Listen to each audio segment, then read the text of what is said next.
Friends, हमारे mental room की सफाई करना उतना ही आवश्यक है जितना कि हमारे घर की सफाई। हमारे माइंड में बहुत सारे लिमिटेड बिलीफ और बेकार के विचार भरे रहते हैं जो हमें पीछे की तरफ खींचते हैं और हमें बीमार करते हैं। You can heal your life के चैप्टर 3 में लेखिका लुईस हे ने कुछ ऐसे बिलीफ्स बताए हैं जिनके कारण हमें भारी बीमारियों और समस्याओं का सामना करना पड़ता है। लेखिका ने बताया है कि वह बिलीफ्स कहाँ से आते हैं और उनसे छुटकारा हम कैसे पा सकते हैं। यदि आप यह वीडियो पूरा देख लेते हैं तो आपका जीवन पूरी तरह से बदल जाएगा और आप बहुत सारी बीमारियों से मुक्त हो जाएंगे। तो आइए स्टार्ट करते हैं cleaning of our mental room. मित्रों, क्या जब आप पैदा हुए थे तो आप पालने में लेटकर यह सोचते थे, oh God, I am not good enough. हे भगवान, मैं अच्छा नहीं हूँ। नहीं, हर कोई जन्म से अच्छा होता है और एक प्योर सेल्फ इमेज के साथ आता है। हर व्यक्ति के अंदर एक आंतरिक बच्चा होता है। अपने भीतर छिपे बच्चे को पहचानना अपने प्रति प्यार को विकसित करने का एक हिस्सा है। किसी व्यक्ति ने या किसी परिस्थिति ने आपके अंदर यह गलत भावना डाल दी that you are not good enough और आपने उसे स्वीकार कर लिया। यह बस एक झूठा विचार है, एक झूठी सेल्फ इमेज जिसे आपने गलती से सत्य मान लिया है और यही आपके जीवन में सभी समस्याओं और सभी बीमारियों की जड़ है। मित्रों, यदि हम एक 3 साल के बच्चे को कमरे के अंदर रखें और आप और मैं उस बच्चे पर चिल्लाकर यह कहें कि तुम कितने मूर्ख हो, तुम कुछ भी सही नहीं कर सकते, तुम्हें यह करना चाहिए था, तुम्हें वह नहीं करना चाहिए था, तुमने सब कुछ गड़बड़ कर दिया है, और यह कहकर उसे पीट भी दें, तो हम पाएंगे कि वह बच्चा पूरी तरह से डर गया और चुपचाप एक कोने में जाकर बैठ जाएगा या फिर गुस्से में आकर जगह को अस्त व्यस्त कर देगा। वह बच्चा इनमें से किसी एक रास्ते पर जाएगा, लेकिन इसके बाद वह बच्चा कभी भी खुलकर अपने अंदर की क्षमताओं को बाहर नहीं निकल पाएगा। हम यह कभी नहीं जान पाएंगे कि उस बच्चे में कितना पोटेंशियल या कितनी क्रिएटिविटी थी। अगर हम उसी बच्चे को प्यार से बताएं कि हम उसे कितना पसंद करते हैं, हम उसकी कितनी केयर करते हैं, हम उसकी चतुराई और समझदारी को पसंद करते हैं, हम उसकी गलतियों को भी स्वीकारते हैं और उसे यह एहसास दिलाते हैं कि हम हमेशा उसके साथ होंगे, तो उस बच्चे की जो क्षमता सामने आएगी वह आपको हैरान कर देगी, वह आपकी कल्पना से परे होगी। हम में से हर किसी के अंदर एक 3 साल का बच्चा होता है और हम अक्सर अपनी पूरी जिंदगी उस बच्चे के ऊपर खुद ही चिल्लाते रहते हैं और कहते रहते हैं, you are not good enough, तुम बेकार हो। और फिर हम सोचते हैं कि हमारी जिंदगी अच्छी क्यों नहीं चल रही है, हमें बीमारियों ने क्यों घेर रखा है। मित्रों, सोचिए कि अगर आपके पास ऐसा कोई दोस्त होता जो हर समय आपकी आलोचना करता रहता, तो क्या आप उसके पास रहना चाहेंगे? शायद जब आप बच्चे थे तो आपको इस तरह का व्यवहार सहना पड़ा था और यह दुख की बात है, लेकिन वह बात पास्ट की है। और यदि आप आज भी खुद के साथ उसी तरह के व्यवहार कर रहे हैं तो यह और भी दुख की बात है। मित्रों, यह आपकी गलती नहीं है क्योंकि यह सत्य नहीं है और कभी था भी नहीं। आप अपने बारे में एक नया विचार चुन सकते हैं। आपको चुनने का अधिकार है। यह बस एक पहचान का बदलाव है। यह लगातार बेटर हो सकता है। मित्रों, अब जब आप जानते हैं कि यह एक झूठी कहानी है जिसे किसी और ने बनाया और आपने इसे मान लिया, तो इसे बस एक कहानी माने और अब आप कौन सी नई कहानी बनाना चाहेंगे। आप इसे फिर से लिख सकते हैं, एक नई अवधारणा में कदम रखें। मित्रों, जब भी आप कहते हैं मैं हूँ, तो आप अपनी सेल्फ इमेज को आकार दे रहे होते हैं। तो अब आप कौन हैं? यह महसूस करने की कोशिश करना बंद कीजिए कि आई एम गुड इनफ। इसके बजाय आप कहिए I am more than good enough. अपने अंदर जाएं और सत्य को पहचानें, किसी भी कहानी से परे जो आप सोचते हैं कि आपको कौन बनना चाहिए। जैसे ही आप मैं हूँ के साथ से जुड़ते हैं, सुधारने या साबित करने की आवश्यकता खत्म हो जाती है। आप पहले से ही पूर्ण हैं। बस इसे पहचानें और बाकी सब कुछ उस आंतरिक सत्य के साथ अलाइन होने दें और कहिए कि मैं खुद को माफ करता हूँ कि मैंने ये महसूस किया कि I am not good enough. अपने आप को देखने के तरीके को बेहतर बनाने पर काम कीजिए। You are more than good enough. आप वास्तव में एक शक्तिशाली प्राणी हैं और इससे कुछ भी कम नहीं है, चाहे आप इसे माने या ना माने। लेखिका लुईस हे मानती है कि हमारी सभी समस्याओं की जड़ यही फीलिंग है कि I am not good enough. You can heal your life book के चैप्टर 3 में लेखिका ने इसी बारे में बात की है कि आखिर यह विचार हमारे अंदर आया कहां से। तो आइए जानते हैं कि लेखिका क्या कहती हैं कि यह विश्वास कहां से आया। मित्रों, जब हम छोटे बच्चे थे तो हम अपनी पूर्णता को जानते थे। हम कभी यह नहीं सोचते थे कि I am not good enough. कैसे हम उस व्यक्ति में बदल गए जो समस्याओं से घिरा रहता है और खुद को अयोग्य और अप्रिय महसूस करता है। जब हम बचपन में खुद को प्यार करते हैं तो हम बड़े होकर अपने आप को और अधिक प्यार क्यों नहीं करते हैं? हमारा अपने ऊपर से विश्वास और प्यार क्यों बदल जाता है? सोचिए एक गुलाब के फूल के बारे में। जब वह एक छोटी सी कली होता है और फिर जब वह पूरी तरह से खिलता है और उसके बाद जब तक उसकी एक आखिरी पंखुड़ी भी गिरती है तब तक वह हमेशा सुंदर, पूर्ण और हमेशा बदलता रहता है। ठीक वैसे ही हम भी हैं। हम हमेशा पूर्ण, हमेशा सुंदर और लगातार बदलते रहते हैं। हम जो समझ, जागरूकता और ज्ञान रखते हैं उसी के साथ हम अपना बेस्ट कर रहे होते हैं। जैसे जैसे हमें समझ, जागरूकता और ज्ञान बढ़ता जाता है हम चीजों को अलग तरीके से करने लगते हैं। मित्रों, यह समय है कि हम अपने अतीत को फिर से देखें और उन विश्वासों पर विचार करें जो हमें अफेक्ट कर रहे हैं। जैसा कि हम एक कमरे को साफ करते हैं वैसे ही हमें अपनी मानसिक स्थिति को भी साफ करना होता है। यदि आप किसी कमरे की पूरी तरह से सफाई करना चाहते हैं तो आपको कमरे में हर चीज को उठाकर और ध्यान से देखना होगा। कुछ चीजों को आप प्यार से देखेंगे और उनसे धूल साफ करेंगे या पॉलिश करेंगे ताकि उन्हें नई सुंदरता मिले। कुछ चीजें ऐसी होंगी जिन्हें आप फिर से पेंट करने या रिपेयर करने के लिए रख देंगे और आप उन्हें ठीक करने के लिए नोट करेंगे। कुछ चीजें ऐसी होंगी जो आपके यूज की नहीं होंगी और उनका समय समाप्त हो गया होगा। पुराने मैगजीन, अखबार और गंदे पेपर प्लेट्स, ऐसी चीजों को आप बड़ी शांति से कचरे में डाल देंगे। कमरे को साफ करने के लिए ऐसी चीजों को बाहर डालने में आपको गुस्सा होने की कोई जरूरत नहीं है। जब हम अपने मानसिक कमरे की सफाई करते हैं तो हमें बुरा नहीं लगना चाहिए कि कुछ बेकार के बिलीफ्स और बेकार के विचारों को हमें बाहर फेंकना है।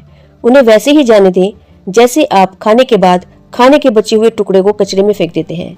क्या आप सच में कल के खाने के लिए कचरे के डिब्बे में से कुछ निकालेंगे? क्या आप पुराने मानसिक कचरे में से कुछ निकालकर आने वाले अनुभवों को बनाएंगे?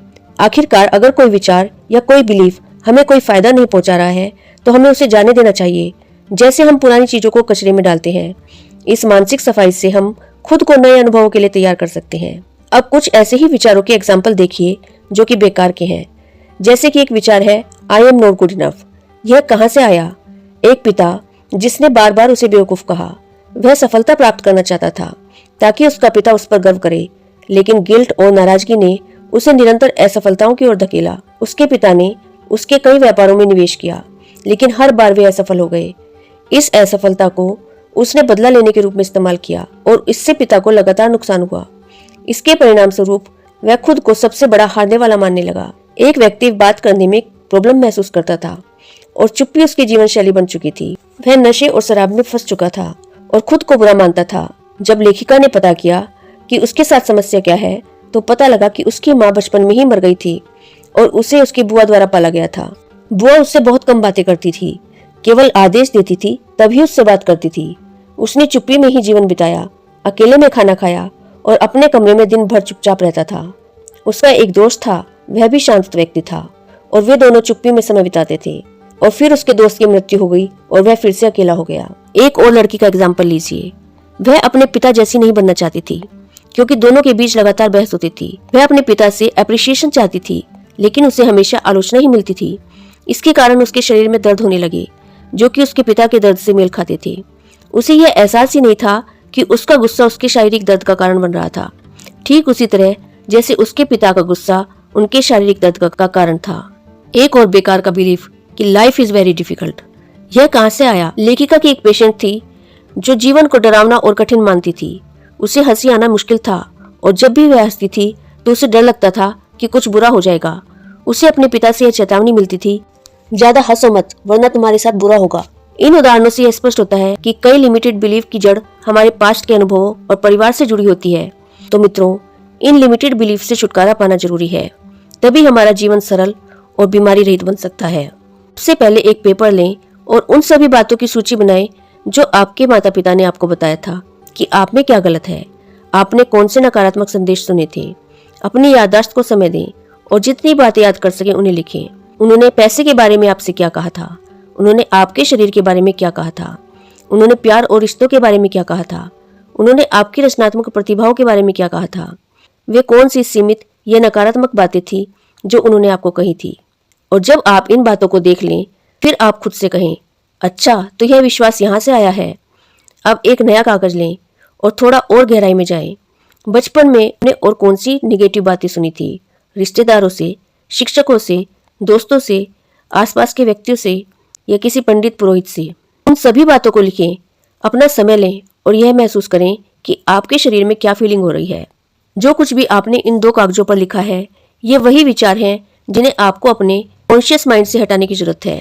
यही वे विश्वास है जो आपको यह महसूस कराते हैं आई एम नॉट गुड इनफ। तो अब आपके पास बचपन में सुनी गई नेगेटिव बातों की एक सूची है। यह सूची आपके उस विश्वास से मेल खाती है जिन्हें आप अपने बारे में गलत मानते हैं। जब हम छोटे बच्चे होते हैं तो जो अन्य लोग हमें सच मानकर बताते हैं उसे हम बिना सवाल किए स्वीकार कर लेते हैं। यह बहुत आसान होगा कि हम अपने माता पिता को दोषी ठहराकर और जीवन भर उनके कारण पीड़ित होकर जीवन जीते रहें, लेकिन ऐसा करना ना तो सुखद होगा और न ही हमें हमारी रुकी हुई स्थिति से बाहर निकालेगा। किसी को ब्लेम करना समस्याओं में फंसे रहने का एक निश्चित तरीका है। जब हम किसी अन्य व्यक्ति को दोषी ठहराते हैं तो हम अपनी जिम्मेदारी से बचते हैं।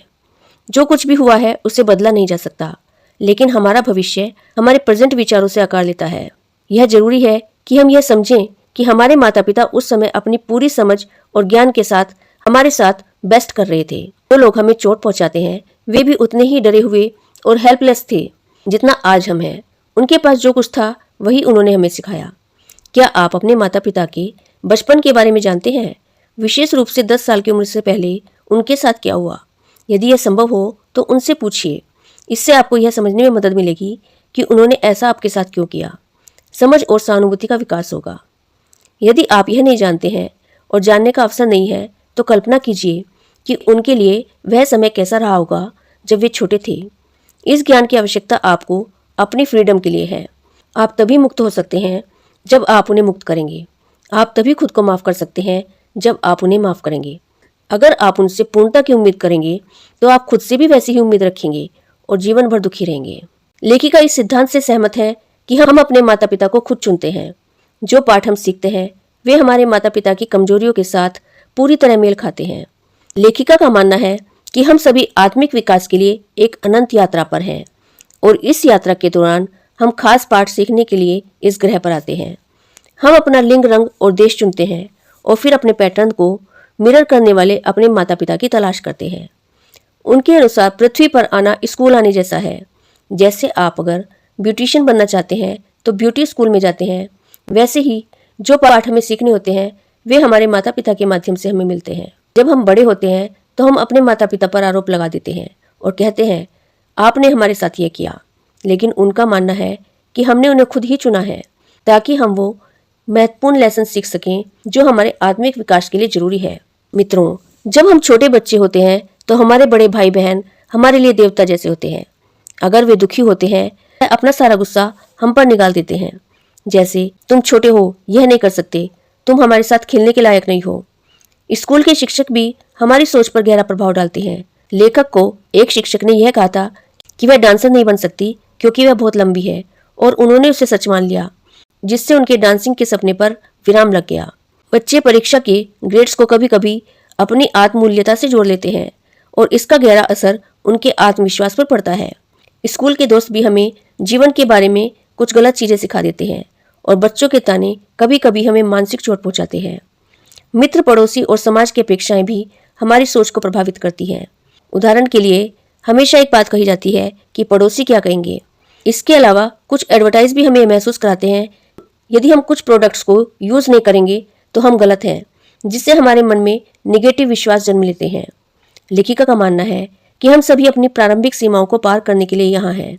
हमें अपनी असली महानता और दिव्यता को पहचानने की आवश्यकता है, भले ही दूसरों ने हमें इसके विपरीत बताया हो। लेखिका का मानना है कि जीवन में जहाँ भी वह है वहाँ सब कुछ पूर्ण, संपूर्ण और सही है। पास्ट का अब उनके ऊपर कोई प्रभाव नहीं है क्योंकि वह सीखने और बदलने के लिए तैयार है। वह अपने पास्ट को एक आवश्यकता मानती हैं जो उन्हें आज के स्थान पर लाने में मददगार है। वह अपने मानसिक घर के कमरों को साफ करने के लिए वर्तमान में जहां भी है वहीं से शुरुआत करने के लिए तैयार है। वह जानती है कि शुरुआत कहां से करनी है, इसलिए वह सबसे छोटे और आसान कमरों से शुरू करती है ताकि जल्दी परिणाम दिख सकें। वह इस यात्रा के बीच में होने को लेकर उत्साहित है क्योंकि वह जानती है कि वह इस अनुभव को फिर से नहीं जीने वाली। वह खुद को मुक्त करने के लिए तैयार है और उनका विश्वास है कि उनके संसार में सब कुछ ठीक है, सब कुछ दिव्य है। तो मित्रों, यह थी you can heal your life book के लेसन 3 की समरी। तो क्या आप अपने लिमिटेड बिलीव की या फिर अपने मानसिक कमरों की सफाई के लिए तैयार हैं? आशा करती हूँ कि आप अपने सभी लिमिटेड बिलीव को छोड़ेंगे और अपने मानसिक कमरों की सफाई अवश्य करेंगे। मित्रों, यदि ये वीडियो आपको अच्छा लगा है तो इसे लाइक शेयर जरूर कीजिएगा और आपके अपने चैनल वर्ड्स लेजर को सब्सक्राइब कर लीजिएगा। Thank you.